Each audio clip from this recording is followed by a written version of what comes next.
Assalamualaikum warahmatullahi wabarakatuh. Saya Dea Yuliani, NPM A1L019071 dari Prodi Bimbingan dan Konseling. Baiklah, saya akan memaparkan materi mengenai kognisi sosial.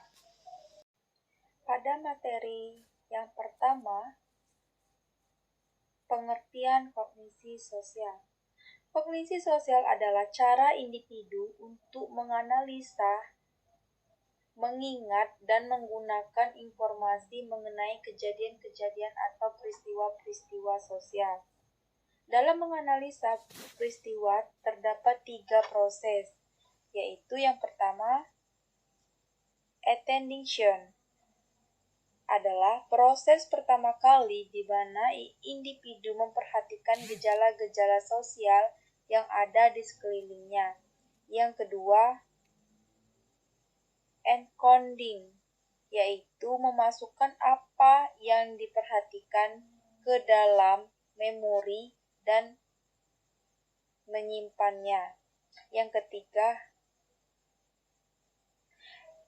retrieval, yaitu apabila kita menemukan gejala yang mirip, kita akan mengeluarkan ingatan kita dan membandingkan. Apabila ternyata sama, maka kita akan mengatakan sesuatu mengenai gejala tersebut atau mengeluarkan di saat akan menceritakan peristiwa yang dialami.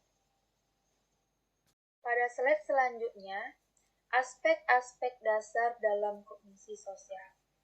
Yang pertama, skema.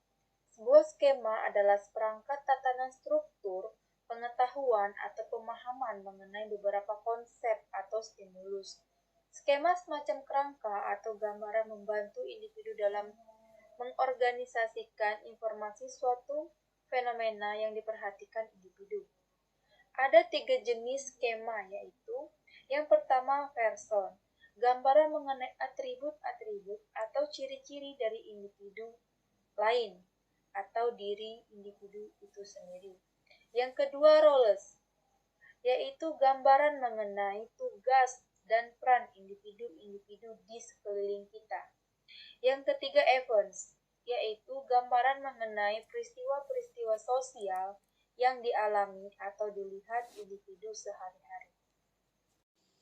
Selanjutnya, heuristik, yaitu aturan sederhana untuk membuat keputusan kompleks atau untuk menarik kesimpulan secara cepat dan seakan tanpa usaha yang berarti. Heuristik ini ada 2 macam, yaitu yang pertama, heuristik keterwakilan, yaitu sebuah strategi untuk membuat penilaian berdasarkan pada sejauh mana stimuli atau peristiwa tersebut mempunyai kemiripan dengan stimuli atau kategori yang lain. Yang kedua, heuristik ketersediaan, yaitu sebuah strategi untuk membuat keputusan berdasarkan seberapa mudah suatu informasi yang spesifik dapat dimunculkan dalam benak kita. Heuristik ini dapat mengarahkan kita untuk melebih-lebihkan kemungkinan munculnya peristiwa dramatis, namun jarang karena peristiwa itu mudah masuk ke pikiran kita. Selanjutnya, heuristik ini berhubungan dengan ada 2. Yang pertama, proses pemaparan awal. Meningkatnya ketersediaan informasi sebagai hasil dari sering hadirnya rangsangan atau peristiwa-peristiwa khusus. Pemaparan awal bisa muncul bahkan ketika individu tidak sadar akan adanya rangsangan yang telah dipaparkan sebelumnya. Disebut juga pemaparan awal otomatis.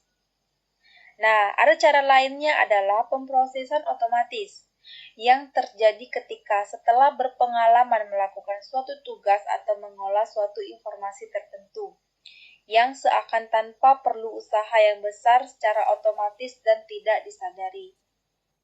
Selanjutnya, sumber-sumber potensi yang bisa menimbulkan kesalahan dalam kognisi sosial. Yang pertama, bias negativitas, yaitu kecenderungan memberikan perhatian lebih pada informasi yang negatif dibandingkan dengan informasi positif. Satu saja informasi negatif akan memiliki pengaruh yang lebih kuat. Yang kedua, bias optimatis, yaitu suatu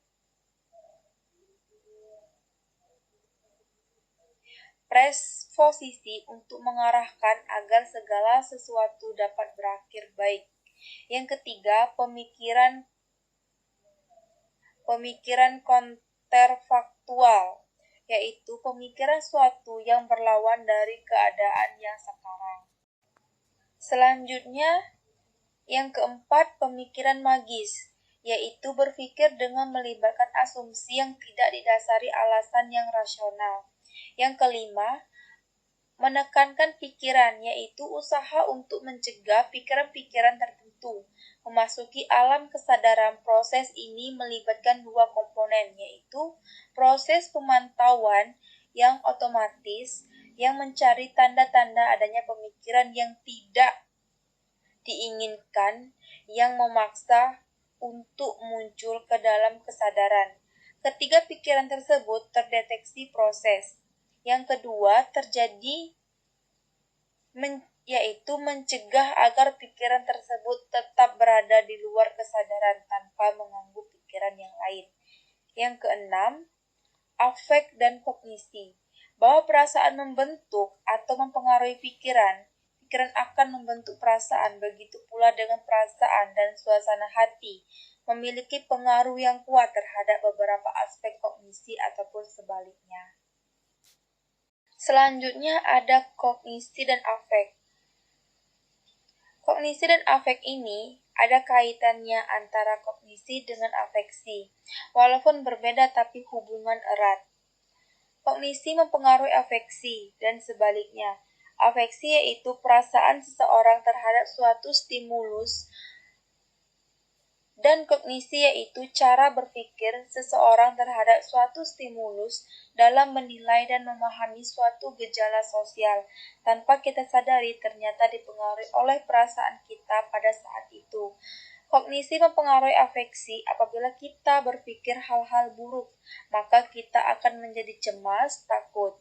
Namun, apabila kita menanggapi sebaliknya, maka kita tenang dan afeksi mempengaruhi kognisi.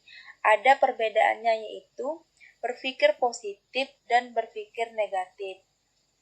Itulah materi yang dapat saya sampaikan mengenai kognisi sosial. Lebih dan kurang saya mohon maaf. Sekian dan terima kasih.